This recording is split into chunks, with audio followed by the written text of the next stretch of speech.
Well, there are differences in the way men and women communicate. For example, a male boss can say to his subordinate, "Here, I need this report on my desk by 4 o'clock. Make sure I get it." Fine, subordinate does it. If a woman does the same thing using that same language, "Have this on my desk by 4 o'clock, I need it."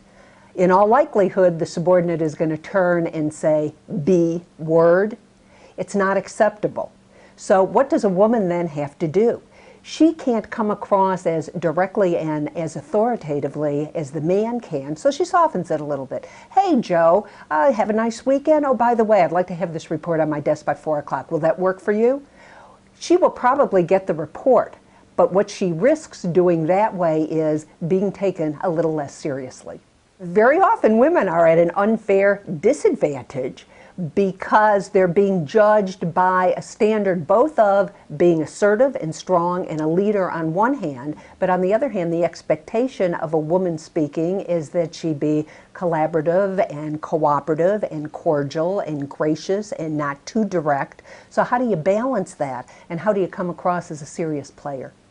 Men and women tend to make decisions differently. A male tends to be much more authoritative. He is much more kind of blink, makes that decision quickly and by himself. A woman tends to be much better at gathering up all the information, garnering input from different sources, considering everything. If a consensus is appropriate, then perhaps building consensus, and ultimately, if not, making the decision herself. So companies find that this kind of collaborative approach that women bring to the table can be very effective. There's no question but that your credibility is linked to how you communicate. And you need to be assertive without appearing to be aggressive. Men typically don't have to deal with that same kind of challenge, that same kind of double bind. And it makes it a much more challenging situation for women to communicate. I'd like to think that I may just talk myself out of a job one day. However, in the 20 years that I have been in this field, I see that these differences still remain, and sometimes they are very, very subtle. And judgments are made all the time about a person's credibility and leadership ability simply by the way they speak.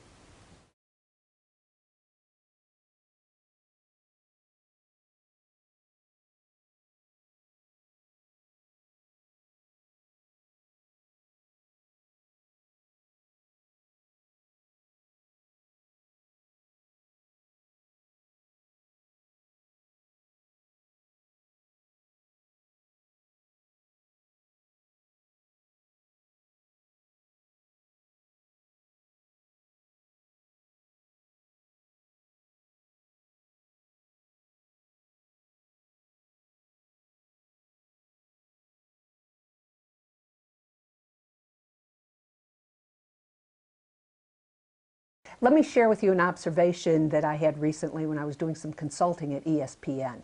They took me around the corporate headquarters for a tour before the program, and there were two women outside of their office talking, and a male approached. And what did they do?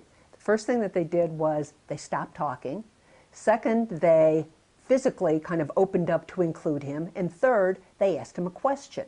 All right, so I shared this with the audience when I was speaking, and there was a guy in the audience, and he said, "Why did they ask him a question? What did they need to know?" And the women started to laugh because among the women, it was very clear. They didn't ask him a question because they needed to know something. They asked him a question because they wanted to engage him. They wanted to include him. They wanted to bring him into the conversation. They didn't care what the question was or what the answer was. This guy said, "I wouldn't ask anyone a question unless I absolutely needed the information." So we're back to the old question about directions. Because in the male culture, if you don't have all the information that you need and you have to ask, often under duress, it's going to put you in a one-down position. In the female culture, doesn't matter. Ask that question not to get the information necessarily, but to build the relationship. Men and women do indeed communicate differently, and each of them brings strengths and assets to the table. And the most successful companies out there are able to leverage the best of what they bring and to create a kind of environment where men and women can work together collaboratively and effectively, leveraging the strengths that they both bring. There are indeed differences in perceptions when men and women are speaking. For instance, at a meeting, a woman, in order to avoid coming across too brash or abrasive, may cushion her remarks. She may say something like, I know this may sound like a dumb question, but I'm not 100% sure about this, but, and then go on to say something very bright and insightful. But the men who are at the table, who are taking her much more literally, they hear dumb question. And as a result, she has already succeeded in discrediting herself even before she has an opportunity to speak.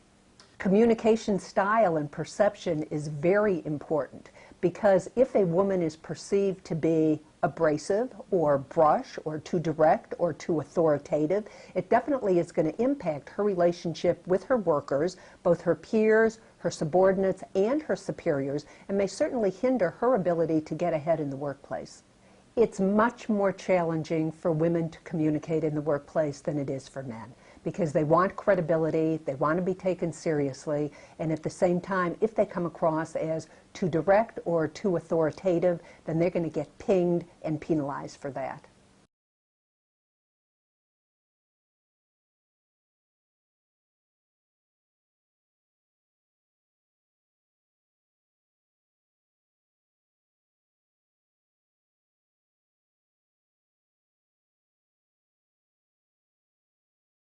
I was at a meeting last week, and a woman who was sitting at the table said, "You may think this is a dumb question, but..." I didn't think anything about it, but I saw some men on the other side of the table rolling their eyes. As soon as they heard those two words, dumb question, it was like, phew, I don't have to listen to this because here's a dumb question coming up. They tended to take it much more literally. So here is a woman who ended up asking a very bright and insightful question, but even before she asked it, she succeeded in discrediting herself. When I do presentations and work with companies, we talk about the best of both styles. Men tend to be very direct, and oftentimes, just for instance, in email, I'll get a one-word response from a guy. Yeah, okay, fine. On the other hand, a woman may give you a couple of paragraphs. So where's the happy medium here? The question often comes up, does a woman need to be one of the guys? Well, what does that mean? If it's a matter of kind of joining in and bonding, and did you watch the game last night? And if she did, then certainly she can be part of the action there. On the other hand, if it requires her to use profanity or do things that she feels very uncomfortable with, or laugh at a joke that is inappropriate, or go to a strip club or Hooters because that's where the guys are going, then I have to say resoundingly no. Well, in all of the research that I have done among men and women, let me share with you the top 2 complaints that men have and that women have in communicating with the other gender. Men say women take too long to get to the point. Women say that men don't listen. So here's a little bit of advice. Women, if you want to be taken seriously and you want to be successful in the workplace, cut to the chase. Give the executive summary. Save the details for later because you may not need those. Men, on the other hand, listen.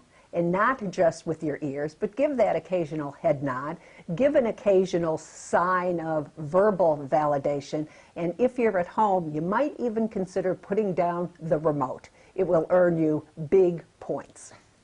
Gender discrimination is much more subtle than it has been in years past, but we still see that it exists very prevalently in the workplace. When I work with a company, I give them very specific advice. The first one is educate all of your employees. Make sure that they know what is appropriate and what is acceptable within that organization. I was working with a Wall Street firm, and the men in a department went out to a strip club in order to celebrate someone's promotion. Forget that and forget the luncheons at Hooters. It is not acceptable.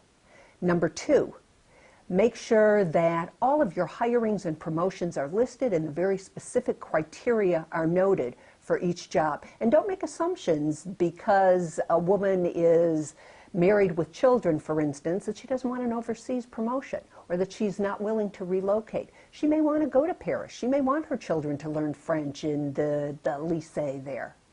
And finally, if someone complains, register some kind of complaint, make sure that you take that very seriously. The work-life balance is very important to women. And I see it particularly of importance to the millennials and the women coming up through the ranks. And smart companies are recognizing that. If they want to recruit and they want to retain talented women, then they need to acknowledge that having a family and having a life outside of work is very important to both young women and men. There is a very subtle prejudice against women, and it is not articulated, but that women, after they are trained and established within the organization, that they may have children and leave. Smart organizations will do whatever they can to keep these women engaged. Give them a couple of years off. Allow them to work part-time. Let them work flex time. Let them telecommute. What they don't want to do is lose these women because they are a very valuable resource. And if a company can do whatever is necessary to keep that woman engaged for those few years where she may opt out fully or partially, once she comes back, it is going to be with a renewed vigor and commitment, and she will be a tremendous asset to the firm. It's very important that all promotions be posted, all hirings and promotions be posted with very specific criteria or requirements for the job. It's also important that more than one person be involved or be responsible for the hiring, because we tend to hire people who very much reflect ourselves and our values, and then we can end up with a team that looks very much like we do. Oh, I do a tremendous amount of work with Human Resources Department in terms of training, in terms of promotion, in terms of skill development, in terms of leadership development, and also this issue of gender differences. How can we work together? How can we harness this fabulous human resource that we have to be the most productive and collaborative that it can be? Just these very basic differences between men and women. How we communicate differently, how we perceive things differently. A lot of times when organizations talk about diversity, they're thinking in terms of ethnic diversity, they're thinking in terms of national diversity. But here is one that's applicable to everyone.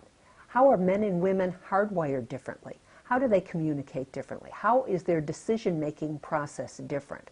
And what does the leadership model for this organization look like? Is it based on a male model, and is that the exclusive path to success?